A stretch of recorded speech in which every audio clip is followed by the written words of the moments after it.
Bonsoir mes amis poissons, on se retrouve aujourd'hui pour notre tirage sentimental.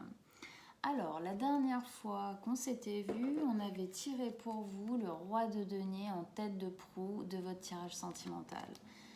Ce n'est pas le même jeu, c'est celui-ci. Pourquoi? Juste pour cette carte-là.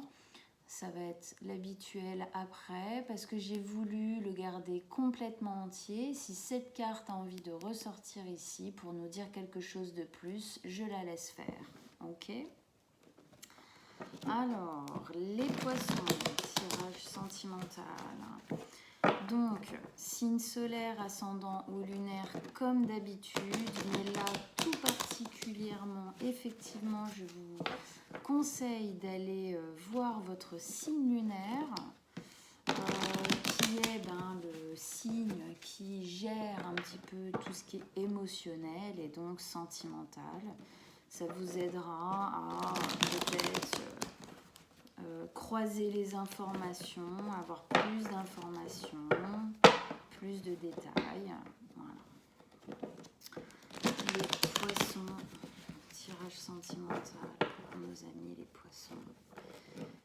Quelles sont les énergies au niveau émotionnel, sentimental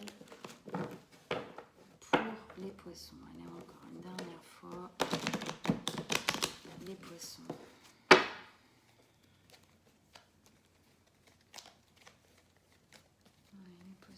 Tirage sentimental.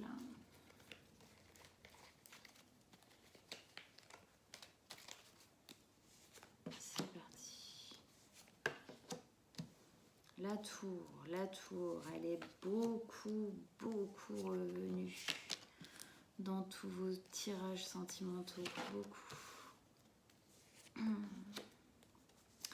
Et celle-ci qu'on retournera à la fin. On y va. Alors, déjà, qu'est-ce qu'on a ici? On a deux arcanes majeures, la tour et l'empereur. Ok, allez, on commence.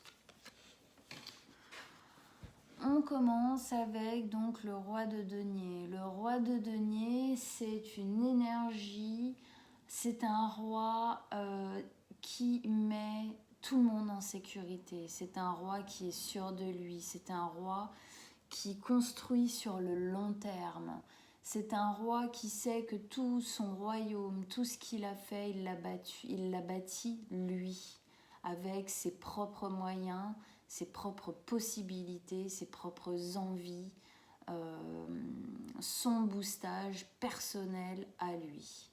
Le roi de denier, c'est vraiment quelqu'un qu'on suit parce qu'on sait que c'est quelqu'un qui est réfléchi, qui ne fait pas les choses au hasard, et qui effectivement est quelqu'un qui fait attention à comment il investit. Comment il investit, oui, son argent, mais comment il investit son énergie, son patrimoine, tout. Okay. Donc on va voir comment ça se met en place dans votre vie, dans votre tirage. Alors, première ligne d'énergie, on a la 7 de denier, la tour, l'empereur. La 7 de denier, c'est un peu comme l'heure du bilan. On regarde un petit peu les graines qu'on a posées, qu'on a plantées au cours de notre vie. Qu'est-ce qui a poussé? Qu'est-ce qui n'a pas poussé? Qu'est-ce qui a pris? Qu'est-ce qui n'a pas pris? Qu'est-ce qui nous a amené des joies? Qu'est-ce qui nous a amené des peines? C'est le moment où on fait un peu le bilan de tout ce qu'on a pu faire, de tout ce qu'on a pu émettre comme espoir aussi dans notre vie sentimentale et autres, hein, bien sûr. En tout cas, là, voilà, on regarde tous ces deniers qui ont été plantés et voilà, il regarde cette belle plante qui pousse. C'est aussi une manière de se dire, voilà, encore une fois, un peu comme lui, ce qui pousse, eh ben, c'est grâce à moi, c'est parce que c'est moi qui l'ai planté, c'est moi qui l'ai fait, qui l'ai arrosé, qui lui ai mis de l'engrais. C'est moi qui m'en suis occupée de tout ça. Donc on va voir un petit peu comment ça se place au niveau sentimental. Peut-être que voilà, si vous êtes en couple, peut-être que là il y a une envie de construire plus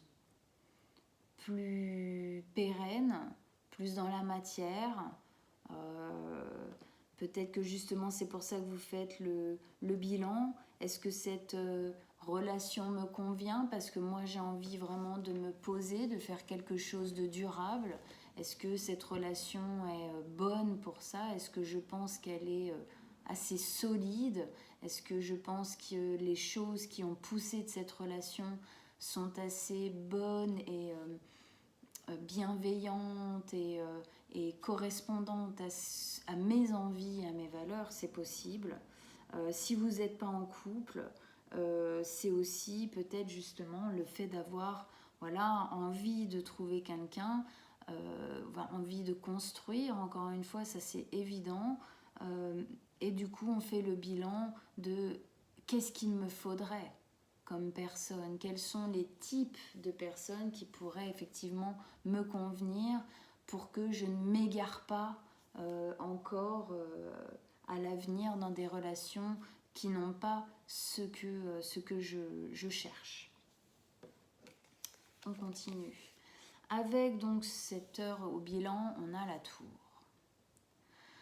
Alors la tour, c'est une carte qui nous parle de quelque chose. Alors, soit c'est une nouvelle, soit c'est quelque chose qui se passe, un incident, je dis incident, mais incident c'est pas obligatoirement négatif, hein, c'est quelque chose qui se passe, ou une personne qui débarque, ou quoi, quelque chose comme ça, qui vient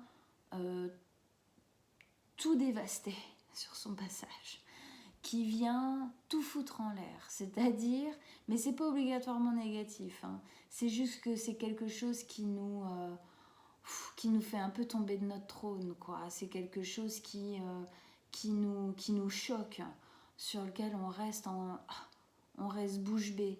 On s'y attendait pas, c'est très soudain la tour, c'est quelque chose qui est très soudain, qui nous tombe dessus, on s'y attend pas, on n'est peut-être pas obligatoirement préparé à ça, et donc on doit un peu assimiler le truc. Waouh, ok, c'est big, ça vient de me tomber dessus, maintenant il faut que je processe, il faut que j'assimile, il faut que je comprenne ce qui vient de se passer, et c'est peut-être pour ça que du coup vous faites un bilan. Qu'est-ce qui s'est passé? Est-ce que quelque chose s'est passé dans votre couple? Est-ce que quelqu'un est arrivé dans votre vie et que ça a tout... peut-être que c'était pas grand chose, peut-être que c'était un grain de sable et que dans votre tête ça a tout remis en question. C'est possible. C'est possible. En tout cas, la tour, c'est cette énergie-là, hein. Mais la tour, c'est cette énergie-là avec la sensation et l'envie de reconstruire mieux après, plus solide. C'est quelque chose, c'est comme une prise de conscience. Ça peut être une prise de conscience aussi, hein, tout simplement, hein. C'est quelque chose qui descend. Ah, ok. Je peux pas faire semblant, je peux pas faire comme si je l'avais pas vu, j'ai pas le choix en fait. C'est là, c'est devant moi, quoi. Avec ça, on a l'empereur. L'empereur qui est quelqu'un qui sait faire, comment dire, c'est un joueur d'échecs. Il sait placer ses pions, il sait avancer, il sait comment duper pour gagner, pour avancer, il sait comment faire. C'est quelqu'un qui n'avance pas au hasard, il est tacticien en fait. C'est quelqu'un qui est assez sûr de lui, c'est un signe de feu, hein. Il est là, il est présent, on le voit, il est très assis sur sa position et il sait, il a là, vous voyez, il a sa pièce maîtresse en main et il semble très très détendu parce qu'il sait où il va. Moi j'ai l'impression qu'il s'est passé quelque chose. Est-ce que c'est une prise de conscience? Est-ce que c'est quelque chose qui s'est passé, quelque chose qu'on vous a dit, qu'on vous a fait, une personne qui est arrivée, quelque chose comme ça. Mais en tout cas, ça a déclenché quelque chose à l'intérieur de vous et ça vous a fait réfléchir. ça vous a fait réfléchir. Vous avez pris cette place de là. En fait, elle est arrivée, cette nouvelle, cette chose-là, ce qui s'est passé dans votre vie, hein, selon vous, hein, ça ne va pas être la même chose chez tout le monde, hein, bien évidemment, on est tous différents, donc à vous de replacer ça dans ce qui se passe dans votre vie. Mais en tout cas, ça vous a fait comme être sûr de quelque chose. Ok, d'accord, maintenant je prends les rênes. Maintenant je prends les rênes. Oui, ça, ce qui vient de se passer m'a fait comprendre quelque chose. J'ai compris quelque chose grâce à ça. Même si c'était peut-être pas très agréable, hein, parce que la tour, c'est pas toujours agréable. Mais en tout cas, ça a de bon, c'est que du coup, on prend conscience. On se remet sur nos pattes et du coup, on va faire le bilan, on va regarder un peu. Qu'est-ce qui s'est passé? Où est-ce que j'en suis? Qu'est-ce que je veux faire, quoi? On continue sur la deuxième ligne d'énergie. On a la 4 de coupe, la 5 de bâton et la 8 d'épée. Avec la 4 de coupe, ici, on a une sensation de s'ennuyer. On est frustré, on s'ennuie, on est là.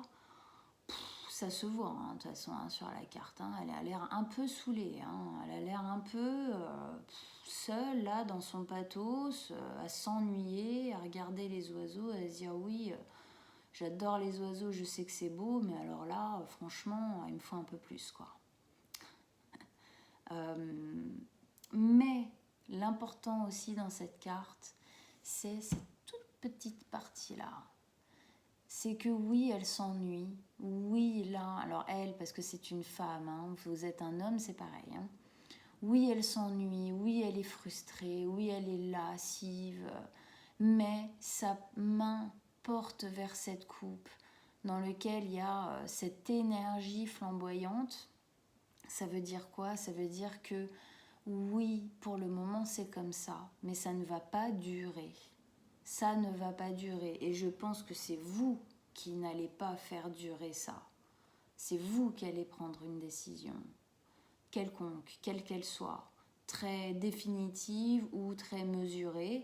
Mais en tout cas, il y a des choses qui vont se remettre on va dire, à l'heure, hein, des horloges qui vont se remettre à l'heure, parce que vous allez aller vers ça. Elle va vers ça, elle tend vers ça, elle a envie de ça et elle va y aller. Elle ne restera pas dans cette frustration et cette lascivité. Avec ça, on a la 5 de bâton qui nous explique qu'à l'intérieur de... Alors, soit à l'intérieur de vous, soit à l'extérieur. Moi, je pense que c'est quand même pas mal à l'intérieur de vous, mais peut-être que ça peut être à l'extérieur aussi. Il y a un peu des combats, il y a un peu des prises de tête, il y a un peu des conflits. Alors, ça peut être des conflits à l'intérieur de vous liés à ce qui vient de se passer, à cette lascivité-là, à ce bilan qui est peut-être pas très glorieux, ou alors qui est très glorieux, mais en changeant beaucoup de choses. Il y a des conflits internes, peut-être, ouais. À l'intérieur de vous, le mental, l'émotionnel, ils se battent un peu. Ouais, mais moi j'aimerais bien faire ça. Bah ouais, mais t'imagines avec les peurs aussi hein, qui parlent. Bah ouais, mais t'imagines si tu fais ça. Et imagine, il se passe ci, imagine, il se passe ça avec des projections. C'est des films entiers qu'on peut se faire. Hein. Martin Scorsese a de quoi avoir peur hein, parfois avec notre mental à tous. Hein. Donc du coup, voilà. Après, ça peut être aussi des... comment dire ça peut être des conflits aussi avec la personne avec qui vous êtes en ce moment. Peut-être que ces conflits sont la source un peu de cette prise de conscience qui vient de vous tomber dessus, qui vous donne aussi cette lascivité et qui vous oblige à un moment donné à faire un bilan, parce que clairement avec cette carte-là, avec notre roi de denier hein, qui a envie de construire sur le long terme, apparemment ça résonne pas quoi. Donc à vous de voir comment ça se place dans votre vie, ça peut être les deux.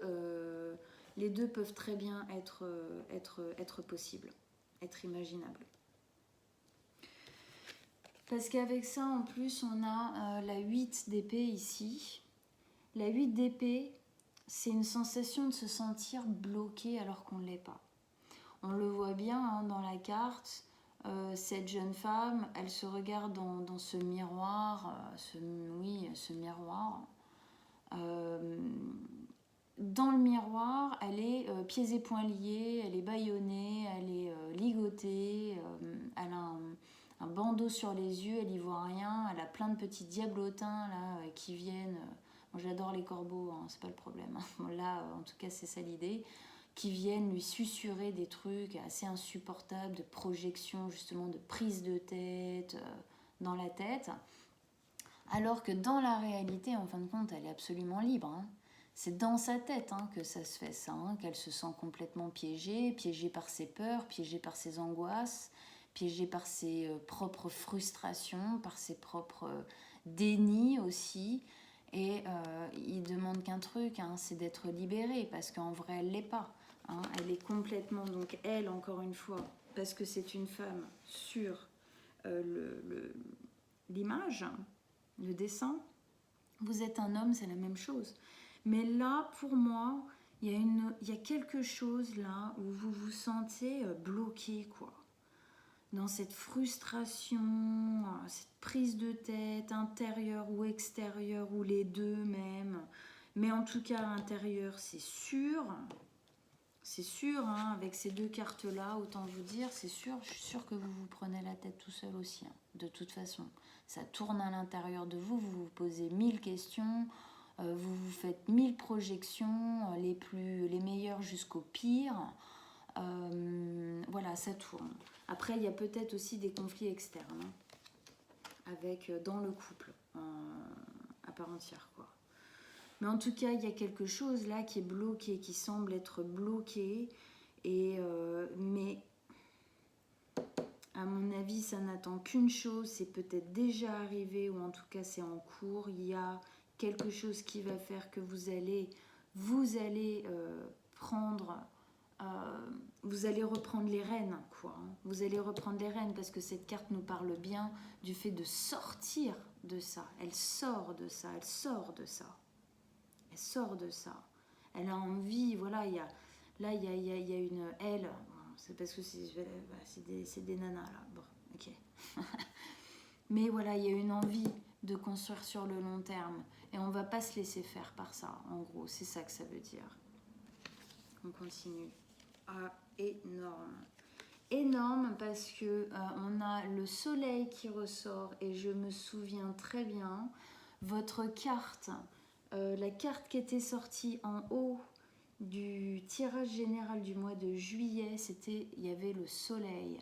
Je m'en souviens très bien parce que c'est pour ça que j'avais appelé votre tirage « Allez vers votre soleil ». Et elle ressort encore là.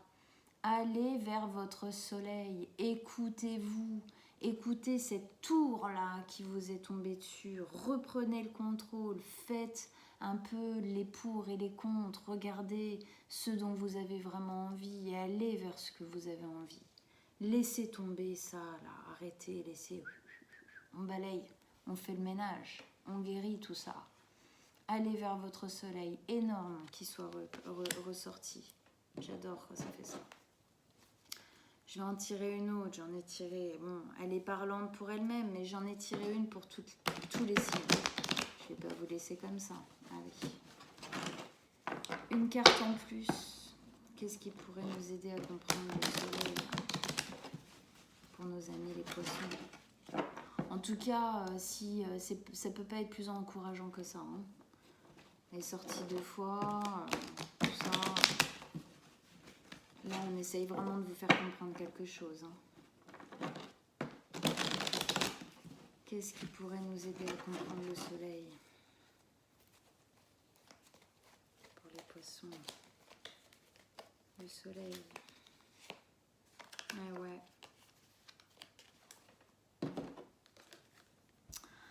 La 4 d'épée. La 4 d'épée, il y a quelque chose à guérir. Voilà. Il y a quelque chose à guérir. Vous avez besoin de réfléchir parce que en fait la 4 d'épée, elle nous demande en fait de nous mettre dans un cocon, de réfléchir, de guérir, de nous reposer. On est fatigué. Ça va avec ça. Et la lassitude, la fatigue, ça va avec. Elle est là, dans son cocon, avec son cœur pour guérir. Il y a quelque chose qui a besoin d'être guéri. Et quand elle sortira de ce cocon, elle pourra enfin aller vers le soleil. Donc là, je pense que vous avez besoin encore effectivement de réfléchir, de voir un petit peu, de peser, sous-peser. Mais prenez conscience, hein, avec la tour, prenez conscience qu'il y a quelque chose à changer. Parce que là, c'est plus bon, quoi. Et puis surtout, ça va pas apparemment là où vous avez envie que ça aille. Donc faites en sorte que ça aille là où vous avez envie que ça aille. Faites-le. Faites-le. Guérissez ce que vous avez à guérir, mais sortez de votre cocon. Voilà, quand c'est fait. Et allez là. Là. Allez-y. Ok, bon voilà. J'espère que ça vous a plu, mes amis poissons. J'espère que vous vous êtes reconnus, que ça vous a aidé à y voir plus clair, à mieux comprendre ce qui se passait dans votre vie. Écoutez, on se retrouve à peu près dans 15 jours pour les tirages du mois d'août. Et en attendant, je vous souhaite un très beau, très joyeux et très lumineux mois de juillet. À bientôt.